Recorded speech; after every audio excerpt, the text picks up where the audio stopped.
Alors, C'est franchement incroyable, l'analyste. à Jaipur, en fait, j'ai pas été dans Jaipur même, j'ai été à quelques kilomètres de Jaipur dans un village qui s'appelle Ramsar Palavala et en fait qui est une région en fait de avec beaucoup d'agriculture, enfin une région agricole. Et donc, j'ai appris à broder à des femmes qui sont des femmes issues du village. Voilà, pour la plupart ne savaient, enfin, toutes ne savaient pas broder. Et donc, je suis venue, comme vous le savez, il y a beaucoup de déchets dans le village, en particulier en particulier des paquets de chips. Et donc, quand on est arrivé, elles devaient nous amener les déchets. Et ce qu'elles ont amené, c'était des paquets de chips. Alors, pas des sacs en polypropylène, mais des paquets de chips. Et donc, on a décidé de broder sur les espèces menacées de la région de Jaipur sur des paquets de chips. Et donc, ben, en fait, je leur ai amené les espèces, c'était des espèces de plantes. Alors, c'est pas celles que vous voyez, parce que celles que vous voyez là, c'est des réalisations que j'ai réalisées antérieurement. Mais j'aurais amené donc des espèces de plantes qui sont menacées dans la région de Jaipur. Elles en ont choisi une et on les a brodées ensemble, en fait. Chacune a eu un droit à son paquet de chips et la plante qu'elle a choisie et elles les ont brodées et à la fin c'était assez beau parce qu'en fait ça nous a demandé de couper le paquet de chips en deux parties et en fait la broderie elle apparaît sur la partie argentée sur la partie argentée du paquet de chips, ce qui donne un caractère précieux à la plante qui est brodée dessus. Et donc, du coup, ça crée un décalage parce qu'en fait, c'est un simple paquet de chips. Donc, euh, donc voilà, je ne sais pas si vous avez des questions par rapport à ça. Oui, oui, il y a des questions. On va écouter Saad, Bhavna, Muskan. Enfin, je sais pas, est-ce que j'ai été claire? Oui, oui. Le problème, c'est que je vois pas ce que je partage. Mais en tout cas, il y a de la En volonté de fait, partager. tout ce que tu partages, c'est des photos pas très. Et là, il y a un écureuil, par exemple, que j'ai pris de la C'est fenêtre joli, de l'écureuil, c'est très joli, c'est très joli. Alors, je vous écoute. Alors, Muskan, les questions que tu avais préparées, Donc, là, c'est les Bhavna, mêmes. il y a un petit peu de tout. On est dans le partage, on est Là, dans les féministes. on rentre un peu plus dans le vif du sujet. On va rentrer un peu plus dans le vif du sujet dans deux, trois photos là. Ouais, ouais, ouais, ouais. Après la sauterelle. Donc, c'est pour ça. Le temps que je cherche une photo, ça, tu avais des questions? Oui, bonsoir Anaïs. Ah, J'ai vu votre projet sur Instagram et je le trouve très génial, très beau. Je ne suis pas à Jaipur maintenant, mais j'ai une question, c'est que vous avez travaillé dans des régions différentes et avec des communautés différentes. Avez-vous trouvé des barrières culturelles ou de linguistiques en travaillant avec ces communautés? alors, c'est une bonne question. Alors, en fait, alors, à chaque fois, j'ai eu la chance qu'il y a eu quelqu'un pour me faire la traduction et pour traduire l'échange. Mais en même temps, tu sais, je me permets de tutoyer tout le monde, hein.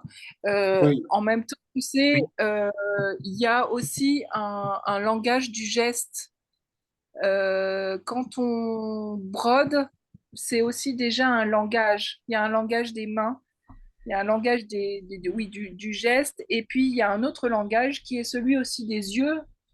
Il y a des choses qu'on arrive à transmettre aussi, même si on n'arrive pas à les transmettre par les mots, on peut les transmettre, oui, par les yeux et par les gestes. Donc, en fait, ça n'a pas été vraiment la question des différences de langage n'a pas été vraiment un problème, étant donné que ben, j'avais ce traducteur et puis, enfin, j'avais toujours un traducteur ou une traductrice avec moi et que du coup, on a réussi à parler le même langage de gestes et de regard. Oui, J'espère que merci. j'ai C'est répondu à très ta question. intéressant. Ça répond à ta question, Sad. Non, je dis que c'est très intéressant, spécialement le langage des gestes et le langage des yeux. Je n'ai pas pensé de ça avant. Oui. Mm. Ok. Bah, tu verras quand tu feras de la broderie. Euh, oui, Pavna C'est Mouskan. le langage universel de l'humain, quoi, hein. C'est ça que je voulais dire.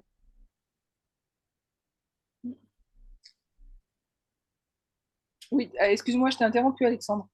Non, non, non, je dis juste Pavna Mouskan. Est-ce que vous avez des questions? Richilage, Rachi. Oui, bonsoir, Nice. Bonsoir. Euh, je suis très content de vous voir ici.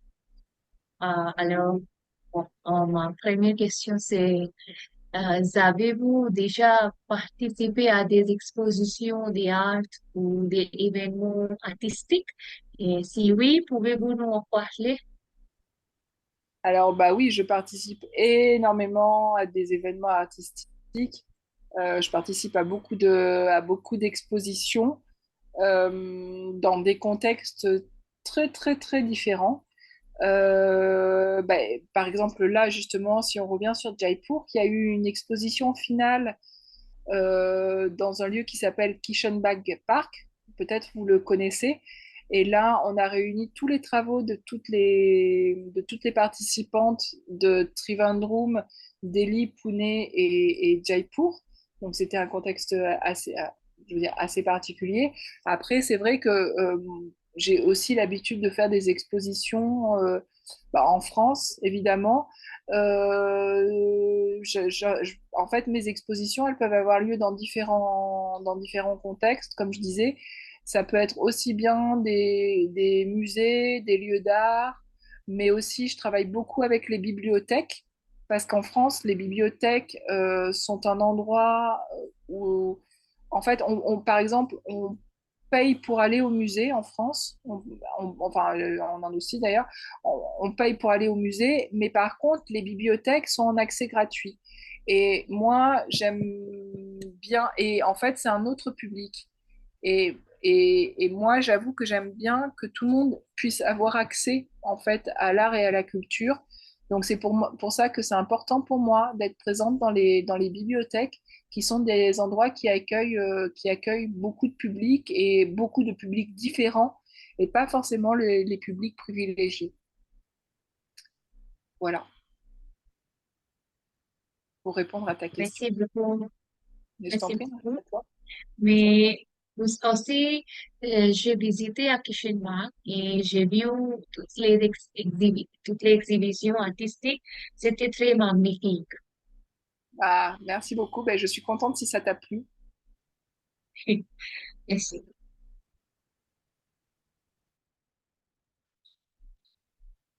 Est-ce que vous avez d'autres questions? Bonsoir, Anaïs. Euh, Toi. et Je voudrais dire comment la culture ou l'environnement dans lequel vous vivez influence-t-il votre art? Ah, comment mon environnement influence mon art, c'est ça? Comment la culture ou l'environnement dans lequel vous vivez influence-t-il votre art? Alors, moi, c'est vrai que j'ai tendance à... C'est une bonne question aussi. En fait, bien entendu, mon environnement influe sur ma pratique artistique, mais c'est surtout mon quotidien qui m'influe et plus particulièrement une forme de culture qu'on appellerait populaire, comme le paquet de chips, comme les grues de chantier, ou comme, enfin, il y a en fait, je suis assez curieuse de tout, mais l'idée, c'est quand même, c'est ce que je vous expliquais un petit peu au départ, c'est de redonner de la valeur à des choses qui n'en ont pas. Et en fait, donc du coup, donc voilà. Après, je suis pas, il n'y a pas que ma culture qui m'influence. En fait, je vous ai pas expliqué que comment dire, j'ai beaucoup voyagé et particulièrement en Afrique. Et par exemple, mes voyages en Afrique m'ont aussi beaucoup influencé dans la manière où, pour comment dire, alors, en fait, ce que j'essaye de traduire, c'est aussi la différence entre les différentes cultures. Par exemple, lorsque je suis revenue d'Afrique, en Afrique, il n'y a pas du tout d'escalator, enfin d'escalier mécanique, alors qu'il y en a plein en France. Et du coup, je me suis dit, tiens, moi, je vis dans un monde où il y a des escaliers mécaniques, alors qu'il y a d'autres endroits sur la planète où il n'y a pas d'escalier mécanique. Je vais broder un escalier mécanique. Donc, c'est aussi l'influence, elle se fait pas que dans mon environnement, elle se fait aussi, par exemple, là, je vais rentrer d'Inde, je sais que l'Inde va m'avoir aussi énormément influencé et que forcément, ça va m'avoir inspiré pour créer aussi d'autres choses. Donc, voilà. Je réponds à ta question, mais je réponds pas tout à fait à ta question, je crois. Ça, C'est bon? oui. Vous Ok, très travaillez bien. très dur, très dur. Comment? Vous travaillez très dur. Bon, c'est aussi du plaisir, hein? C'est aussi du plaisir. Allez, est-ce qu'on a encore une question ou deux maximum? Une Nous, question? Pardon? Tad, tu disais quoi? nous avons le temps pour une autre question. Je sais pas. Ah Oui, non, oui, non, oui. j'ai une question. J'ai Allez. lu que euh, Anaïs, j'ai lu que vous avez étudié reliure et vous avez travaillé comme une relieuse. Comment êtes-vous devenu intéressé par la broderie? Alors, c'est une bonne question aussi. Mais en fait, tu sais, que ce soit dans la reliure comme dans la broderie, en fait, dans les deux cas, on utilise le fil, hein. Et en fait, c'est à la suite d'un voyage en Afrique que En fait, moi, c'est ma grand-mère qui m'a appris à broder quand j'étais enfant. Et puis après, j'ai fait d'autres choses. Je veux dire, quand on est adolescent, on a autre chose à faire qu'aller broder. Et en plus, je trouvais ça pas très à la mode.